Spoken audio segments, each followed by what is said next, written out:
غندير الحليب واحد 3 الكيسان ونص. كاس العنبه هو اللي عبرت به معكم. غنديروا ساشيه ديال الفلون ديال 4 ديال الاشخاص، وغنزيدوا النشا. هاد التحليه كتجي كريميه. الا بغيناها عاقده غادي نديروا معلقه عامره ديال النشا. انا غندير غير نص معلقه كما كتشوفوا معايا.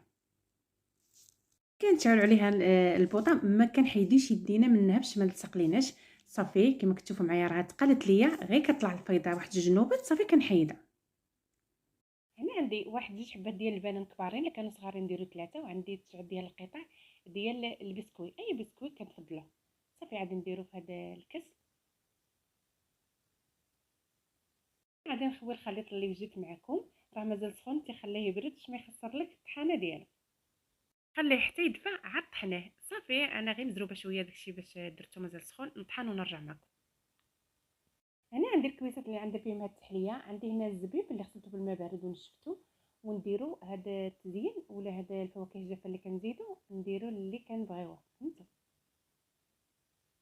عمرته في الكويسات. هذا هو القوام، كيجي غزال بزاف. غادي نغطيه نديرو في الثلاجه يبرد وغادي نرجع معكم.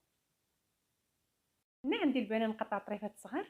غادي نديرو هاد شويه ديال البنان، وعندي الكركاع اللي مسحته وقطعته رقيق، والزبيب اللي كنغسلوه غير بالماء بارد وكنشفوه. صافي. التزيين دائما يبقى اختيار. هاد التزيين كنديروه ما نكونوا عاد نقدموه التكال عاد كنديروه. هذا هو القوام اللي كتجي عليه غزاله بزاف. نتمنى تجربوها، والصحه والراحه. سلام على فيديو اخر ان شاء الله.